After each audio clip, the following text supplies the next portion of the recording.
Donc Anne et Monique, je travaille à l'IFIP, l'Institut du Port, on est basé près de Rennes.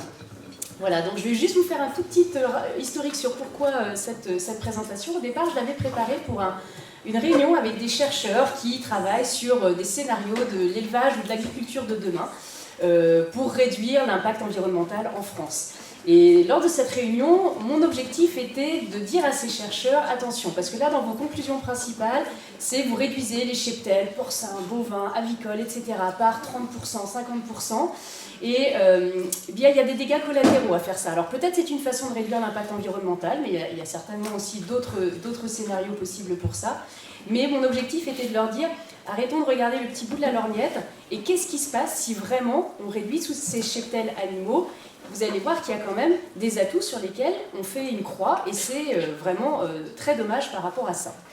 Donc c'était une prise de conscience que je souhaitais un peu susciter pendant ces réunions avec ces chercheurs qui font pas mal de modélisation. Et donc voilà, je vais vous le présenter aujourd'hui. Le titre, c'est Tout ce qui est bon dans le cochon. Alors vous connaissez sûrement l'adage, d'habitude on dit tout est bon dans le cochon. Là, tout ce qui est bon dans le cochon montre que c'est vrai, mais on a quand même quelques petits leviers d'action et des marges de manœuvre encore. Hein. On est dans une démarche de progrès continu dans les élevages de porc. Alors, on va voir les différents atouts. Vous allez voir qu'on en a beaucoup, certains qui sont plus connus que d'autres. Le premier atout de notre filière, c'est qu'elle nourrit la population, évidemment. Mais elle permet de recycler des coproduits, de produire aussi des coproduits, de répondre à des attentes sociétales, d'entretenir notre patrimoine et de créer de l'emploi et de la valeur. Donc on va les voir ensemble un par un, chaque pilier. Alors nourrir la population, vous allez voir que ça passe par beaucoup d'aspects. Ça permet de participer à l'équilibre nutritionnel de chaque personne dans son panier alimentaire. Ça permet de participer à la souveraineté alimentaire, de produire avec un bon rendement et de proposer un large choix à des prix abordables. Alors l'équilibre nutritionnel, c'est important. La viande, de base, son premier atout, c'est d'apporter de la protéine. Voilà. En plus du plaisir et du moment convivial, évidemment. Apporter des protéines animales avec un profil qui est très équilibré en acides aminés essentiels et avec une meilleure digestibilité de ces protéines par rapport aux protéines végétales.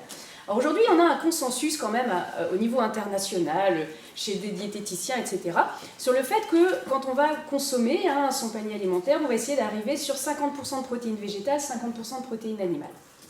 Alors qu'est-ce qui se passe dans des pays en voie de développement, dans des pays développés, en Europe? On est quand même un peu déséquilibré, c'est-à-dire qu'on va plutôt être sur du 70% de protéines animales et 30% de protéines végétales. Vous voyez qu'on a certainement dans les pays en Europe ou d'autres pays développés dans le monde une surreprésentation des protéines animales, d'où les discours qu'on a certainement de la marge pour baisser la protéine animale dans nos rations alimentaires. Par contre, il y a d'autres pays où c'est complètement l'inverse, déséquilibré dans un autre sens, où il y a très peu de protéines animales dans les repas, alors que ces populations veulent et doivent d'ailleurs augmenter ces protéines animales. Donc vous voyez bien que dans le monde, de toute façon, de manière générale, on aura largement besoin de protéines animales dans les années à venir. Et la viande n'apporte pas que des protéines, elle va apporter tout un tas de nutriments qui sont indispensables et qu'on va soit pas trouver du tout dans les végétaux, c'est le cas de la vitamine B12, et il y a des déficits du coup dans des régimes qui ne consomment pas de protéines animales en vitamine B12. Et puis après, il y a d'autres apports dans les viandes, le fer, la vitamine D, de l'iode, de zinc, etc., etc., qui déjà de base sont en déficit dans la population. Même dans une population omnivore, on est en général carencé sur plein de choses, mais alors si on commence à réduire des apports en viande et à déséquilibrer son régime, là les carences vont être encore plus prononcées. Alors au-delà de l'aspect nutritionnel, on participe à la souveraineté alimentaire de la France. Alors Annelise l'a dit tout à l'heure, le porc est la première viande consommée en France. Derrière, il y a la volaille, alors qui est plutôt en croissance, qui va certainement, on aura un bascule certainement dans les années à venir. La volaille pourrait être la première viande consommée en France, mais pour le moment, c'est toujours le porc. Et vous voyez qu'en taux d'approvisionnement, on est à peu près à un peu plus de 100%. On frôle la barre des 100%. Là, c'est une estimation, la dernière estimation basée sur 2023, on est à un peu plus de 101%, avec une part à peu près égale des importations et des exportations. À peu près un quart d'un porc, d'une carcasse, va être importé et un quart va être exporté. Les exportations, c'est surtout les pièces qu'on ne consomme pas en France. des pièces qui ont peu de valeur d'ailleurs économique, hein, des pieds, des oreilles, qui vont aller sur des marchés asiatiques en particulier, plus friands que nous de ces morceaux-là du porc. Et on va importer la pièce la plus mangée en France, hein, c'est le jambon.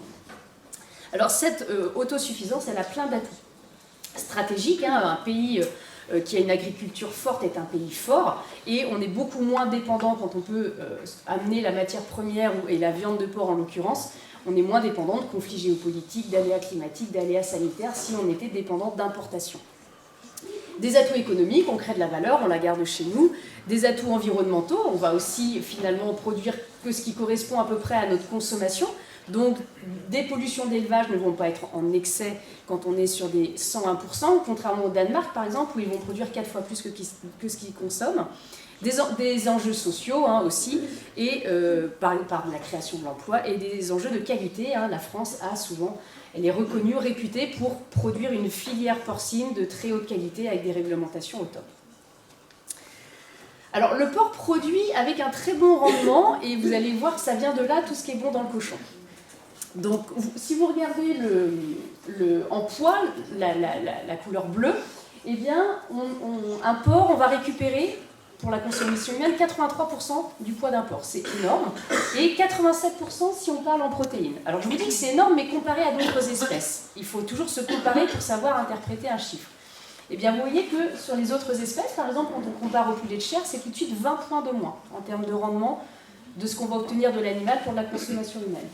Et si je vais tout à droite, c'est 30 l'agneau, il y a une efficacité de 40 points en moins en termes de rendement. Donc vous voyez tout d'un coup, tout est bon dans le cochon vient de là. Un porc, on va quasiment utiliser tout. Donc plus de 83% de son poids est valorisable. Et avec ces morceaux-là, on va faire une quantité incroyable de produits, soit de la viande fraîche, soit de la charcuterie. On a à peu près 450 recettes de charcuterie avec à chaque fois des spécificités régionales. Et tous ces produits, en plus, je continue à monter un peu crescendo dans les atouts, sont à des prix abordables.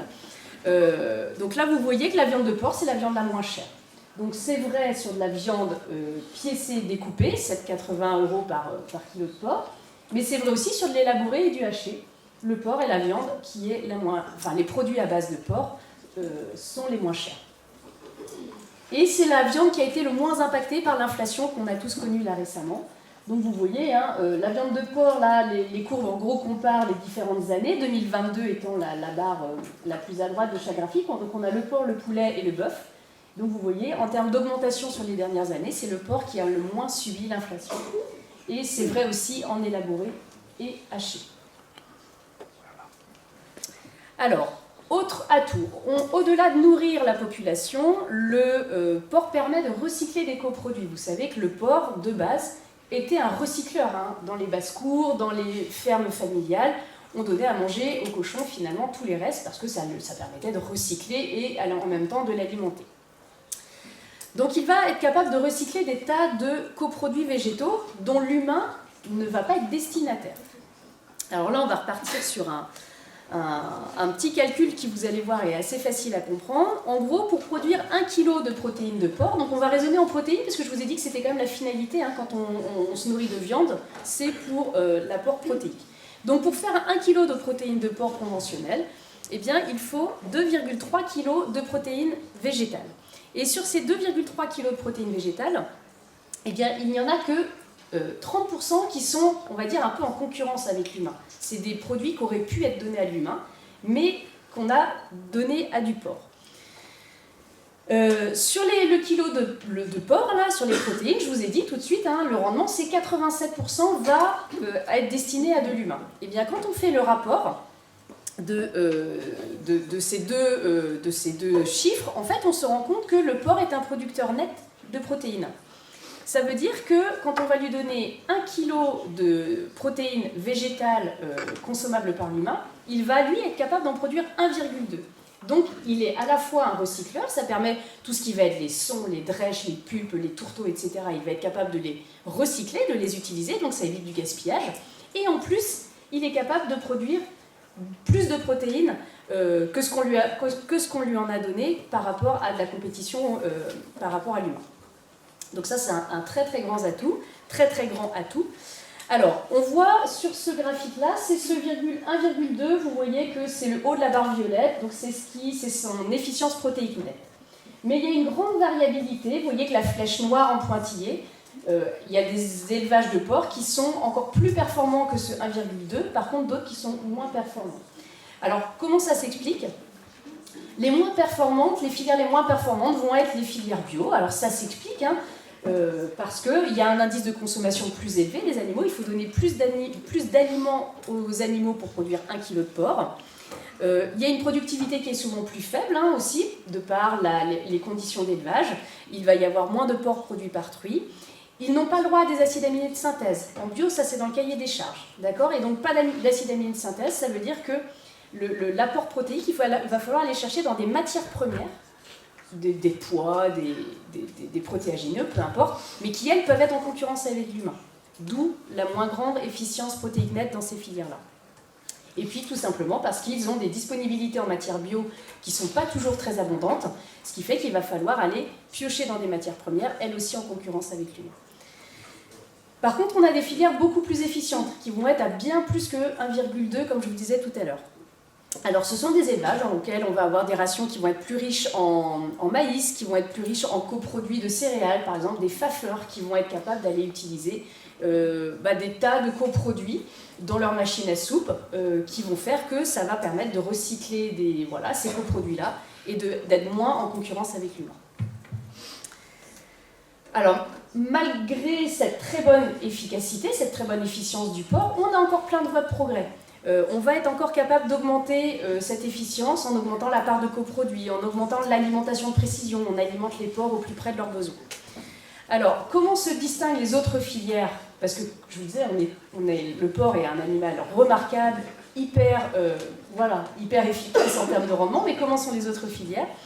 Eh bien, on est positionné deuxième ici. C'est-à-dire que les bovins laits, eux, effectivement, vont avoir une très bonne efficience protéique, notamment le pâturage. Là, clairement, l'animal n'est pas en concurrence avec l'humain. Et il va consommer de l'herbe, du pâturage, et il va être capable de produire des protéines destinées à l'humain. Donc là, on est dans une filière qui est très intéressante de ce point de vue-là. Après, on a d'autres filières qui vont avoir une moindre efficience. Ils vont être un peu en dessous de 1, donc ça va être les ovins, par exemple, ou le poulet. Alors, dans les coproduits végétaux, on le considère quand même comme un coproduit, le tourteau de soja. D'accord ? Le soja va être utilisé pour l'huile. Et on obtient du tourteau de soja qui va beaucoup servir pour l'apport protéique dans les rations animales. Eh bien, c'est décrié le soja parce qu'il est importé la plupart du temps, il peut être associé à la déforestation, et donc dans des attentes sociétales et dans des impacts environnementaux, le soja n'a pas bonne presse. Le tourteau de soja n'a pas bonne presse. Alors, comment se situe le porc par rapport à cette problématique du tourteau de soja ? Il est assez peu utilisateur. En fait, quand on le compare par rapport à d'autres espèces, c'est toujours aussi comme ça qu'il faut raisonner, le porc, sur la totalité du tourteau de soja français, va consommer à peu près 13% du volume. A contrario, vous voyez, les bovins sont quand même assez utilisateurs de tourteau de soja dans les concentrés, plus de 40% si on cumule, et les filières avicoles aussi. Et dans ces filières-là, ça va être compliqué de se passer de tourteau de soja. C'est un apport protéique qui est assez stratégique. Le porc, on sait qu'on peut s'en passer sur pas mal de stades physiologiques. C'est juste aujourd'hui le coût de se passer de ce tourteau de soja. C'est pas intéressant, mais par contre le porc, on sait qu'on a des solutions pour s'en passer. C'est juste un équilibre économique pour le moment. Et on sait qu'on va aussi pouvoir encore baisser, déjà on est faible utilisateur de tourteau de soja, mais on peut encore baisser cette part de tourteau de soja de différentes manières, en utilisant des alternatives diverses et variées, du pois, de la févrole, des tourteaux de colza, de tournesol, il y a des équilibres à trouver entre matières premières, et là aussi par l'alimentation de précision, en apportant à chaque animal de l'aliment au plus près de ses besoins. Voilà donc sur le recyclage des coproduits, donc qui, vous voyez, très intéressant cet animal parce que il peut nous permettre d'obtenir une protéine de très très bonne qualité à partir de déchets finalement végétaux ou de coproduits végétaux non utilisables par nous. Il est en plus capable de produire des coproduits par de la fertilisation, on va parler des effluents, par de la production d'énergie renouvelable, par du médicament, ça c'est peut-être un point que vous ne connaissez pas, et par le fait qu'il peut aussi alimenter des animaux de compagnie. Alors, première production du porc, au-delà de la viande, eh ben, le porc produit un engrais, produit des effluents organiques qui vont contribuer par les épandages à enrichir le sol par de la matière organique, à boucler des cycles carbone et azote par de l'économie circulaire. Hein, vous voyez bien, les effluents vont permettre d'aller apporter des matières organiques, des matières fertilisantes aux végétaux qui vont elles-mêmes permettre d'alimenter les porcs. Donc on est dans une économie circulaire assez remarquable de ce point de vue-là. Le porc, les élevages de porcs, au-delà des effluents, ils peuvent aussi produire de l'énergie renouvelable. La méthanisation des effluents d'élevage est une solution pour aller produire de l'énergie renouvelable, de l'électricité, de la chaleur, du biocarburant. Et on a aussi possibilité d'installer des panneaux voltaïques ou des trackers. L'élevage de porc est en bâtiment, on a pas mal de toitures qui peut servir à positionner des panneaux photovoltaïques, mais on peut aussi imaginer des trackers. Et je crois que Carole, tu nous disais que tu avais du photovoltaïsme sur ton exploitation en introduction. Donc c'est vraiment clairement des voies de diversification dans les élevages de porc aujourd'hui. Un élevage de porc ne va plus produire que de la viande, mais il produira toujours ça, des effluents et de l'énergie. Il va aussi produit des médicaments. Il faut savoir que l'héparine, alors peut-être vous avez entendu parler de ce médicament-là, c'est un anticoagulant qui va être surtout utilisé dans beaucoup de maladies cardiovasculaires et en particulier, peut-être ça vous est arrivé ou dans votre entourage, il suffit qu'un membre soit immobilisé par un plâtre, une jambe, eh bien il va y avoir des piqûres d'héparine pour éviter les phlébites. Parce que sinon il y a une mauvaise circulation du sang. Bref, c'est un médicament vraiment d'utilisation très large et dans le monde entier. Et bien cette héparine, elle est produite à partir de mucus porcin qui est récupéré dans des abattoirs et qui ensuite transite dans des usines qui vont purifier cette héparine et la rendre ensuite directement prête à l'emploi dans des seringues pour des usages hospitaliers ou infirmiers. Et donc par exemple en Bretagne, à Pleuhermel, il y a une usine Sanofi qui va voir transiter plus de 50% de l'héparine mondiale.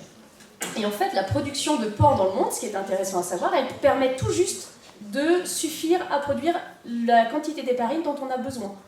Donc il suffit qu'on imagine des baisses de cheptel pour des raisons sanitaires, pour des raisons de choix politiques et autres. Eh bien, il faut savoir qu'un des dégâts collatéraux, je vous en ai déjà cité plein, mais ce sera qu'on sera en carence d'héparine dans le monde. Et aujourd'hui, on ne sait pas produire de l'héparine autrement que par du mucus porcin. Et puis, ce qui n'est pas consommé par l'homme part en pet food en particulier. Et donc ça, pareil, c'est intéressant. Et ça, c'est des choses qui est intéressant à savoir. Le pet food est un marché qui attire parce que voilà, il y a quand même pas mal de valeur ajoutée. Eh bien, il y a une partie de nos porcs qui vont aussi contribuer à nourrir les animaux de compagnie.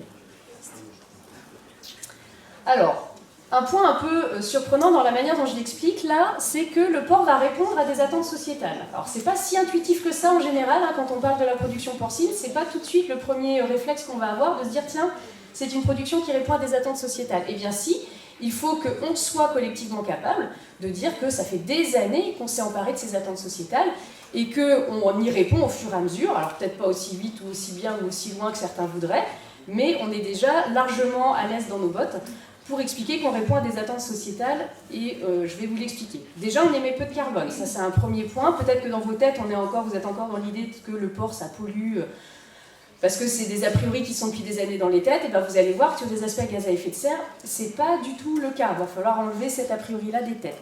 Il utilise peu d'antibiotiques, là c'est pareil, vous avez peut-être eu le porc accro aux antibiotiques, pendant des années on a entendu ça, ce n'est plus vrai. Le respect du bien-être animal. Alors là, pareil, peut-être que certains ont en tête que, non, tiens, dans les élevages de porc, le bien-être animal, c'est pas la priorité. Vous allez voir que c'est une priorité et ça fait longtemps et on continue de s'améliorer là-dessus.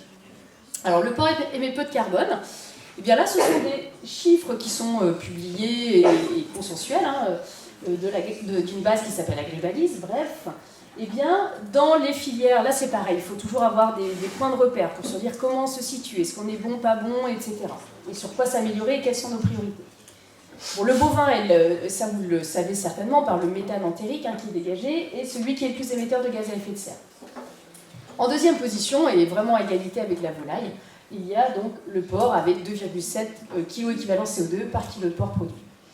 Donc le porc est parmi les moins émetteurs de gaz à effet de serre, et c'est un atout qui va être renforcé par le rendement de cette production. Parce que si je recalcule ces points-là, si je recalcule les chiffres que je viens de vous dire, en mettant en face le rendement, puisque la finalité de notre production étant quand même de produire des kilos de porc, enfin de viande ou de protéines, eh bien le porc, là, passe largement en tête, grâce à son très bon rendement. En fait, ce très bon rendement, il explique vraiment aussi les bonnes performances du porc sur plein d'autres aspects.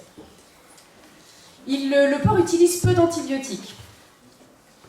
Vous avez un historique ici depuis 2009, avec le porc qui était effectivement plutôt fort consommateur au début des années 2000-2010 par rapport aux autres espèces. Et bien vous voyez tous les efforts qui ont été faits dans la filière jusqu'en 2009, mais finalement c'est vrai que j'aurais pu remettre quelques données un peu plus à jour, mais cet équilibre-là il est resté. Maintenant toutes les espèces se retrouvent dans un mouchoir de poche, donc le porc est devient très peu utilisateur d'antibiotiques, et en tout cas, quelque chose que vous pourrez citer si jamais quelqu'un vous fait la remarque que le porc est utilisateur d'antibiotiques, vous direz largement moins que le chat et le chien que tu peux avoir chez toi. Les premiers utilisateurs d'antibiotiques aujourd'hui sont les chats et les chiens. Et puis, en termes d'antibiorésistance, parce que c'est ça la finalité, on utilise peu d'antibiotiques pour éviter l'antibiorésistance. Éviter, vous savez, les maladies nosocomiales qu'on ne peut plus soigner dans les hôpitaux. Parce qu'on est dans des impasses thérapeutiques, on n'a plus les antibiotiques. C'est vraiment ça la finalité. Alors vous voyez que le porc, en termes d'antibiorésistance, il avait beau être le plus fort consommateur, c'était pas lui qui avait le plus haut niveau d'antibiorésistance sur le graphique de droite. Il était à peu près en milieu de tableau sur une des molécules que j'ai pris en exemple. Et bien, 10 ans plus tard, il se retrouve le plus faible. Donc le porc, là, c'est incroyable, c'est un succès phénoménal. Vous en avez peut-être entendu dans les médias, ça a été largement relayé. Les plans éco-antibio ont eu un succès le plus important dans la filière porcine, parce qu'on partait de haut, certes, mais parce qu'on est déjà maintenant arrivé dans les plus faibles en termes d'antibiorésistance. Et puis en termes de bien-être animal, comment on peut répondre quand on se fait un peu chahuter sur cette question-là? Eh bien, on va déjà expliquer que dans tout élevage, l'objectif est d'optimiser le bien-être animal parce que c'est le b.a.-ba d'un éleveur de porc, d'un salarié, du personnel qui y travaille. Ça fait partie de l'ADN de ce métier et en général, c'est une des raisons pour lesquelles on s'investit dans un élevage. C'est parce que c'est la passion des animaux, du soin. Et pour ça, il n'y a pas besoin de tout un tas de réglementations. Apprivoiser des cochettes, ça ne fait pas partie de la réglementation et pourtant, ça fait partie d'un travail que l'éleveur va faire. Assurer le confort thermique de ces animaux. Voilà, tout ça, ça fait partie de l'ADN du métier et c'est important de le rappeler. Et puis, il y a bien sûr des bases réglementaires qui vont aussi amener un minima obligatoire dans tous les élevages. Ça va concerner plein de thématiques, le type de sol, le fait qu'il faut mettre des animaux en groupe, de l'accès à l'eau en permanence, etc. Et cette réglementation, donc, elle met ce socle commun et elle continue d'évoluer parce que les attentes évoluent. Donc, qu'est-ce qui s'est passé récemment? Là, je vous ai mis 2 exemples d'évolution récente. Depuis le 1er janvier 2022, il y a un référent bien-être animal dans tous les sites d'élevage porcin. Et en volaille et en ruminant, d'ailleurs, c'est la même chose. Eh bien, ça signifie que ce référent, il va passer par une étape de formation, il va se faire former par un formateur, qui va suivre 7 heures, et puis l'éleveur, lui, il va suivre un module de 7 heures, plus 2 heures de module en distanciel. Donc voilà. Et dans ces formations, eh bien, elles sont importantes parce que ça va rappeler des bases de bien-être animal sur la physiologie d'un porc, comment il va percevoir son environnement, quelles sont les bonnes pratiques pour le déplacer, pour faire ses soins, etc. Voilà, c'est important de pouvoir mettre ça en avant. On a des référents dans tous les élevages. Depuis le 1er janvier 2022, il y a aussi un arrêt de la castration à vif. Donc ça, c'est important aussi. Alors, en général, le consommateur ne sait même pas qu'on va castrer des porcs ou qu'il y avait de la castration. Donc cet aspect-là va être un peu moins, on va dire, peut-être impactant.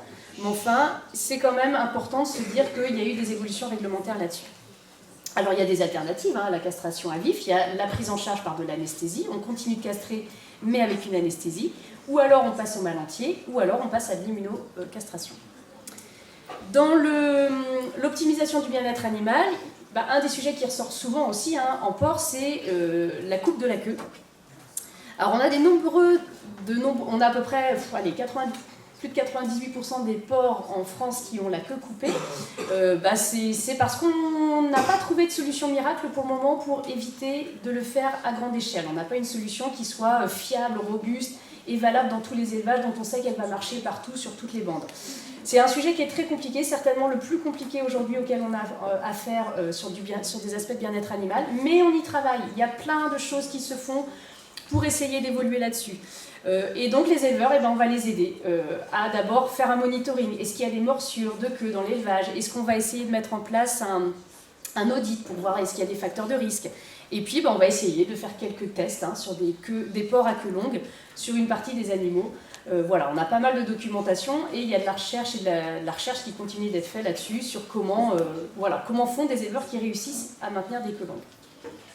Et puis au-delà de toutes ces évolutions réglementaires, il y a aussi différents cahiers des charges qui visent des conditions de bien-être animal et plusieurs types d'initiatives qui vont aussi aller vers des élevages alternatifs. Donc dans des cahiers des charges SICO, on va trouver le label rouge, on va trouver le cahier des charges bio. Et puis dans des élevages alternatifs, souvent en contractualisation, parce qu'il y a quand même des surcoûts dans ces élevages-là, donc l'éleveur va avoir une contractualisation avec un prix assuré sur une certaine durée. Il va y avoir, alors en tout cas pour l'exemple de droite, là, avec des accès à l'extérieur, des courettes, des parties paillées à l'intérieur du bâtiment. Donc ça, c'est des bâtiments qui commencent à sortir de terre. On manque encore de références là-dessus. Il y a les premiers élevages qui essuient les plâtres sur ces bâtiments-là. Mais par contre, sur les maternité-liberté, ça fait quand même maintenant quelques années qu'on a du recul et qu'on commence à y voir clair sur ce qui est intéressant à mettre. Mais ce n'est absolument pas réglementaire. Voilà, on a plein d'élevages. Aujourd'hui, toutes les maternités neuves, quasiment, se mettent en place avec des maternités-liberté sans obligation réglementaire. Dans les autres piliers, les autres atouts de notre cochon, c'est qu'il va permettre d'entretenir un patrimoine culturel par rapport déjà à de la génétique, par rapport à de la gastronomie. Alors sur des aspects génétiques, on sait qu'on utilise aujourd'hui en France, dans la majorité de nos élevages, les grandes races, Large White, Landrace, Piétrin, Duroc, voilà, ça fait partie des grandes races qui sont réparties partout.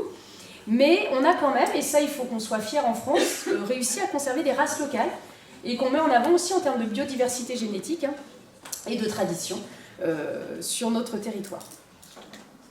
Et puis il y a des aspects gastronomiques qui ne doivent pas être négligés. Ça apporte des protéines, je vous le disais en introduction, la viande, mais ça va amener aussi de la convivialité, de ce côté plaisir quand on va consommer de la charcuterie et de la viande. Et donc il y a encore des métiers qui découlent de traditions très anciennes de l'utilisation des porcs. En fait, un charcutier, il faut savoir que c'est celui qui cuit la chair. C'est le charcutier. Et aujourd'hui, tout le monde le connaît sous le terme de charcutier, mais en fait, il faut savoir que ça revient à ces traditions-là. Et de même, tout ce qui va être salaisonnier, ça vient de toute cette tradition de conservation par le sel.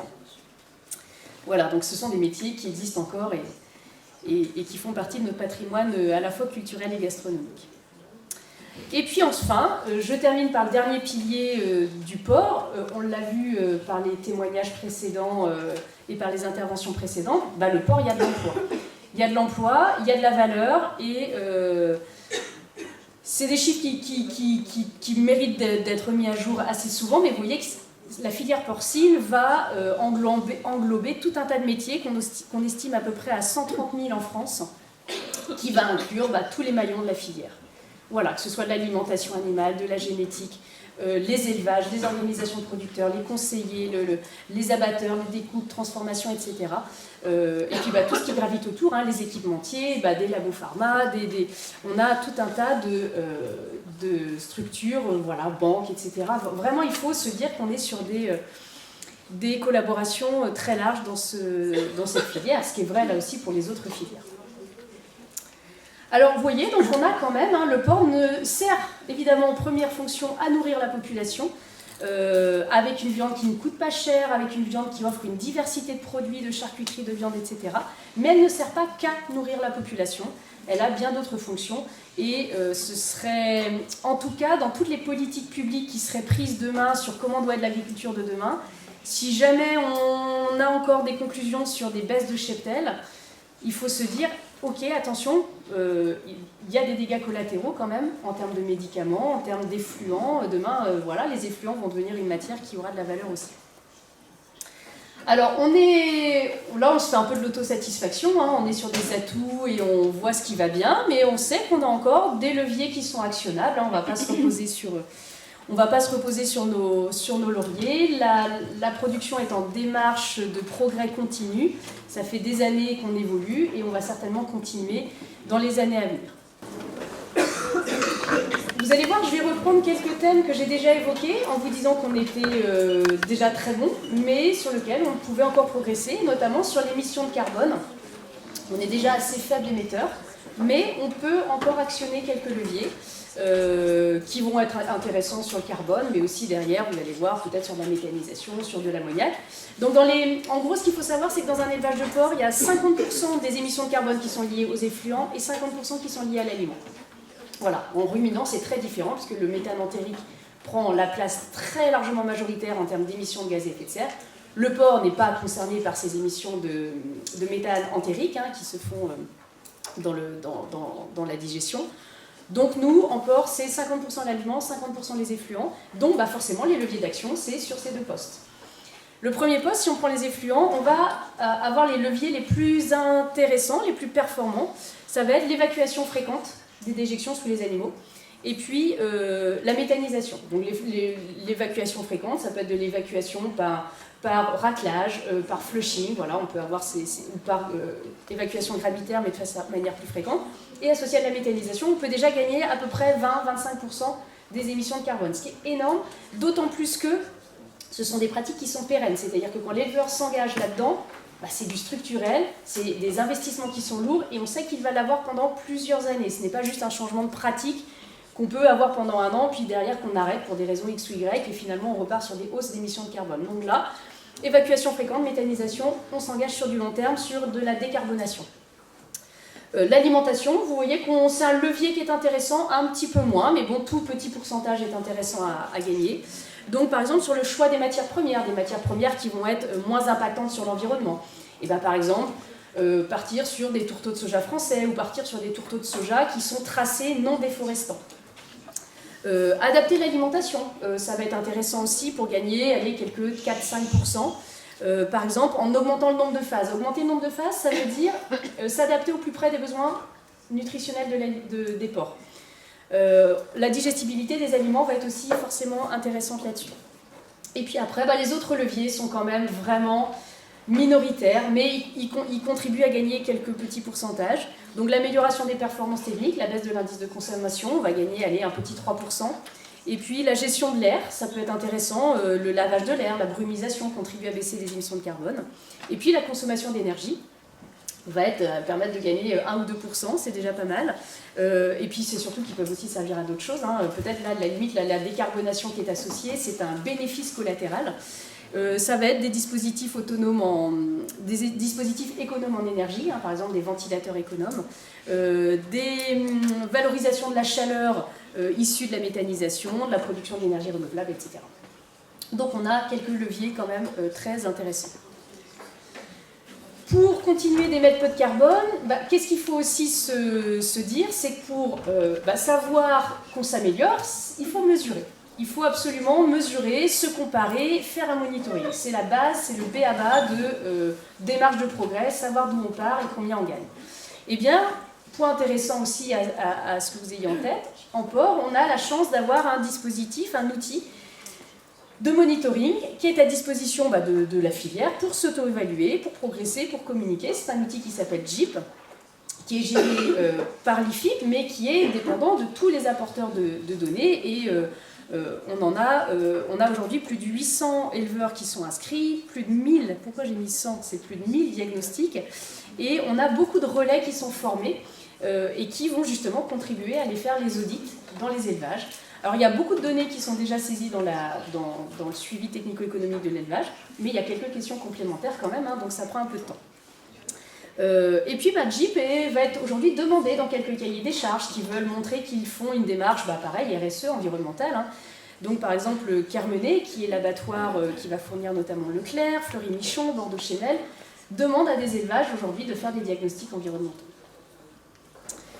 Le déploiement de la méthode label bas carbone porc contribuera, on l'espère, à continuer la dynamique sur la décarbonation de notre filière. Alors pourquoi j'ai mis un point d'interrogation? Parce qu'on l'a rédigé, déposé au niveau du ministère de l'Environnement déjà depuis fin 2021. Et en fait, le ministère, voilà, il coupe quand même un peu les cheveux en quatre, faut être honnête, complique les choses et voudrait un label top, sauf qu'on leur dit, bah, vous voir un truc top, vous aurez personne dedans. Voilà, si vous cherchez qu'une niche d'élevage, des élevages déjà très bons, à la limite, ils ne peuvent même pas s'améliorer. Or, le but d'un méthode label bas carbone, c'est de gagner des crédits carbone, en décarbonant. Donc, à un moment donné, ils rajoutent tellement de critères d'éligibilité qu'ils visent une élite d'éleveurs qui, de toute façon, ne sera pas intéressée par ça, et ce sera une méthode qui sera creuse, vide, et qui n'aura que de la com en termes d'intérêt, et ce n'est pas l'objectif. Donc, nous, on se bat avec plusieurs autres, on est l'IFIP est le promoteur de la méthode et le rédacteur. On se bat pour remettre un peu les pieds sur terre et dire attendez, déjà une méthode qui serait telle qu'on l'a produite, elle est déjà d'un bon niveau en termes de réputation, de crédibilité. Donc arrêtez de rajouter des couches. Donc j'espère qu'on aboutira. On attend, on se bat pour en tout cas. Alors, optimiser le bien-être, on a déjà plein d'atouts, je vous en ai montré, mais on en a certainement encore, et notamment sur l'aspect de la codectomie, puisque je vous ai dit que c'était un des sujets, certainement c'est un de nos challenges les plus forts dans les années à venir, enfin en tout cas un des plus compliqués à régler. Mais bon, on travaille. Alors, la R&D, c'est notre métier, à l'UFIP, aux chambres, beaucoup, on travaille beaucoup sur ces aspects-là. Identifier précocement, par exemple, des épisodes de codophagie par l'analyse des vocalisations des porcs. Donc on travaille avec INRAE, Terena, Port Armor, Copper sur ces sujets-là. L'idée, c'est qu'à partir des sons, avec des micros, on est capable, par de l'intelligence artificielle, finalement, de se dire tiens, mais ce son-là, qu'on entend de manière répétitive dans des élevages, il est vraiment lié à des premières morsures, à des premiers combats. Et donc ça pourrait nous permettre de mettre une alerte assez rapide, précoce pour l'éleveur, qui, quand il a cette notification sur son téléphone, par exemple, il va aller voir dans la salle, mais est-ce qu'il y a un début de morsure, des traces de sang? Et là, quand on réagit vite, et ben forcément, on résout le problème, ou en tout cas, on évite qu'il s'aggrave, et on est capable de mettre en place des actions pour que les morsures on met en place des matériaux manipulables, on peut isoler l'animal mordeur. Donc ça, c'est des projets de R&D où on espère que la technologie va nous apporter des choses intéressantes. Sur le bien-être animal, eh bien pareil, quand je vous disais que pour progresser, il faut mesurer, il faut partir de points de départ chiffrés, il faut quantifier les choses, et bien là pareil, on a un outil qui s'appelle BIP, sur le bien-être en élevage de porc. Eh bien, on va continuer de le déployer pour montrer qu'on est actif et qu'on fait du monitoring et qu'on aura des références. Optimiser le bien-être, eh bien, ça passe aussi par récupérer des références dans les élevages alternatifs. Donc, je vous ai montré tout à l'heure un exemple. Et bien là, vous voyez qu'on est sur un élevage dans lequel on travaille avec le Bouessant, par exemple. C'est un système qu'ils ont mis en place et qui s'appelle Physior, dans lequel tous les animaux à tous les stades ont accès à de l'extérieur, sous forme d'une courette. Et il y a une zone intérieure sur laquelle il y a de la litière. Et bien ce système-là, on pourrait se dire comme ça à vue d'œil, vous regardez là, est-ce que les conditions de bien-être sont bonnes? Je pense qu'à une très large majorité, vous répondriez, bah oui, on voit, ils ont accès à du plein air, ils peuvent aller se coucher au soleil, il y a une litière qui est propre. En tout cas, les conditions sont faites pour que le bien-être soit optimisé. C'est vraiment ce que l'on vise dans ces élevages alternatifs. Maintenant, est-ce que ça se concrétise vraiment par du bien-être amélioré? Eh bien ça se mesure sur des indicateurs centrés sur l'animal. C'est-à-dire que là, on regarde son environnement, on se dit oui, les conditions ont l'air d'être là, mais comment c'est perçu quand on s'intéresse sur des indicateurs que l'on va chiffrer? Alors je vous en ai mis quelques-uns, on peut aller estimer du bien-être animal dans des élevages de différentes manières. Donc par exemple ici, on mesure des tests d'approche, c'est-à-dire qu'on se met à hauteur des animaux et on voit à quelle vitesse ils se rapprochent de nous quand on est debout, quand on est assis, quand on tend une main, quand on fait un mouvement. Et bien dans cet élevage, il s'avère que c'est très très bon, puisque on était à plus de 80% des truies qui ont été confiantes et très peu de truies notées méfiantes. Là, c'est un autre critère qui permet, c'est le niveau de propreté des zones de vie. Ça permet de voir est-ce que l'animal s'est bien approprié son environnement. Parce que normalement, l'extérieur, c'est là où on voudrait qu'il fasse sa zone de déjection, sa zone... c'est une zone sale qu'on va appeler. Et on voudrait que la zone intérieure, c'est la zone de confort, de couchage et qu'elle reste propre. Est-ce que ça se vérifie? Est-ce que l'animal il a compris finalement la logique humaine? Eh bien oui, parce que vous voyez que le bleu tout en haut, la zone litière, elle est très propre. Et en bas, la courette, elle est sale. C'est ce qu'on attendait. Donc oui, il a bien fait ce zonage qui est important aussi pour son bien-être. Donc voilà, on essaie de collecter de la référence de cette manière-là. Et puis, il y a l'évaluation multicritère qui est importante. Là, on a un travail qui s'appelle Multiport, qui est en cours avec différents acteurs que vous voyez. Et l'objectif, c'est de se dire, ok, j'actionne un levier bien-être animal, super. Mais derrière, donc là, par exemple, c'était la maternité-liberté. Je passe de case bloquée à case maternité-liberté. Très bien, je vise une amélioration du bien-être. Ok, mais alors, quelles sont les conséquences sur l'économie? Combien ça coûte? Sur l'environnement, est-ce que je vais consommer plus d'électricité, plus d'eau? Est-ce que je vais avoir plus d'émissions de gaz à effet de serre, etc. Quel est l'impact sur le bien-être animal? C'est pas du tout gagné. La case liberté, on peut avoir plus d'écrasement, de petits porcelets. Donc, il faut le qualifier. Sur le travail, est-ce qu'en termes de pénibilité, d'ergonomie, de confort de travail, de qualité de vie, qu'est-ce que ça change pour l'éleveur? Il va avoir, ne serait-ce que déjà, un temps de nettoyage augmenté parce que la case, elle est plus grande, c'est mathématique. D'un point de vue sanitaire, est-ce que ça peut avoir des impacts? Donc on est de plus en plus dans ces réflexions de multicritères. C'est ce que je vous disais un peu en intro, pour arrêter de voir le petit bout de la lorgnette et d'ouvrir un peu les écoutilles et de se dire, ok, on est dans une démarche globale. Qu'est-ce qui va encore pouvoir nous amener plus demain, des leviers actionnables? La technologie. Je vais vous donner 3 exemples sur la technologie. Prédire la tiens, ça répond peut-être à la question que vous posiez tout à l'heure sur l'azote excrété. On peut aussi maîtriser par rapport à une meilleure connaissance de la composition des lisiers au niveau des tonnes, quand on va faire l'épandage. Par des capteurs infrarouges, on améliore la prédiction ou la connaissance de la quantité d'azote en temps réel dans ce lisier-là qu'on est en train d'épandre par rapport à des besoins de culture. Donc là, je vous ai mis aussi quelques exemples locaux de travaux que l'on va mener. La région Pays de Loire avait, entre autres, financé une partie de ce projet-là.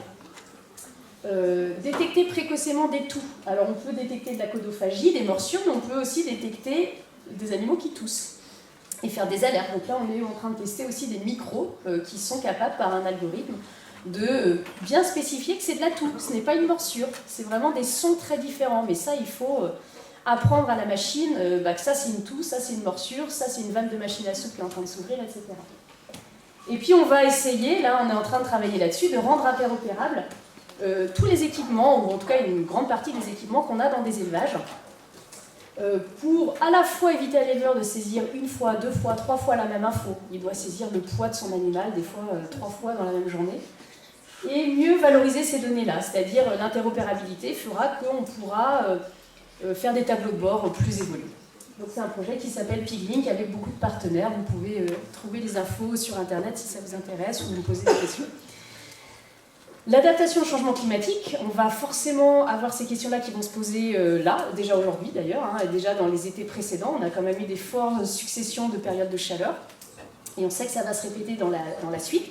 Alors il y a des stress chroniques, des périodes chaudes et longues pendant longtemps, puis on a des stress aigus, avec des gros pics de température parfois, même la nuit. Donc là, on travaille dans des projets Fermadapt avec des différents partenaires, vous les voyez, sur des diagnostics de vulnérabilité des élevages au changement climatique. Économiser les ressources, ça sera un challenge aussi de demain. Économiser la ressource en eau, et là, comment on fait? Pareil, en faisant du monitoring et en mettant des compteurs d'eau dans les élevages pour voir où est-ce qu'il y a des marges de progrès. Est-ce qu'on a des élevages qui consomment plus d'eau que d'autres? Si oui, comment on va faire pour ramener la consommation d'eau dans des moyennes ou dans des consommations inférieures. L'utilisation de... Donc là, c'est un projet CERSO qui a lieu aussi avec différents partenaires en région Auvergne-Rhône-Alpes. Un projet URE dans lequel les chambres sont aussi associées, Pays de Loire et Bretagne, sur de l'utilisation rationnelle de l'énergie. Donc là, c'est pareil, il y a des enquêtes, il y a des compteurs électriques qui vont être placés sur des postes clés dans l'élevage, la ventilation, le chauffage par exemple, pour aller voir des références. En fait, on a besoin de données pour se comparer et progresser. La biosécurité, on a évoqué l'importance du sanitaire dans les 2 témoignages là, de ce matin. Hein. Le sanitaire est une clé dans les élevages et c'est important de mettre en place des sas sanitaires, des quarantaines, des tenues, des bottes spécifiques, etc. Donc on continue de former les éleveurs, les conseillers, les techniciens sur la biosécurité dans les élevages, au niveau des transports et au niveau des aires d'abattage. Au niveau des aires de lavage, pardon. Voilà, sous différentes manières. Donc maintenant, on commence pas mal à se mettre sur des e-learning et sur des MOOC, hein, de manière à faire de la formation en distanciel qui est appréciée pour de la formation un peu continue, flash et pédagogique. Voilà, donc en conclusion de tout ça, il faut, je pense, retenir qu'on est dans des démarches de progrès, qui sont continues, qui vont encore avoir lieu. Il faut quand même des transitions qui soient longues, il ne faut pas des choses qui soient brutales. Quand on investit dans un bâtiment, c'est pour 20 ans, donc il ne faut pas se tromper. Il faut se dire, est-ce que le consommateur va être prêt à payer aussi, le consommateur ou quelqu'un d'autre d'ailleurs, va être prêt à payer le surcoût de toutes ces évolutions dans les élevages. Et donc voilà, avoir en tête que quand on bouge un curseur, eh bien, il faut une analyse globale et voir l'impact sur les autres piliers. Donc par exemple, si je vais bouger un critère sur le bien-être animal, ouais mais attention, si c'est finalement pour dégrader les émissions de gaz à effet de serre, qu'est-ce que je privilégie? C'est des choix, hein. Ça peut être des choix de cahier des charges, des choix de politique publique, des choix économiques, c'est des choix, mais il faut au moins avoir conscience de ça. Si je vais vers beaucoup de différenciation, donc des élevages, on va dire, un peu plus segmentés haut de gamme, eh bien, est-ce que j'ai un consentement à payer? Ça, c'est la base. Et puis, quand je vais vers des niveaux d'innovation, je mets en place des nouveaux systèmes d'élevage très alternatifs, ouais, mais il faut quand même des références, il faut beaucoup de données, parce que sinon, on peut se planter et presque aller dans le mur ou essuyer des plates qu'on n'a pas envie d'assumer. Voilà, donc ce sont des démarches très globales et voilà, des travaux qui sont très intéressants et qu'on va continuer de mener évidemment dans tous les organismes qui sont ici présents aujourd'hui et qui concernent effectivement tous les acteurs de la filière. Voilà, merci de votre attention.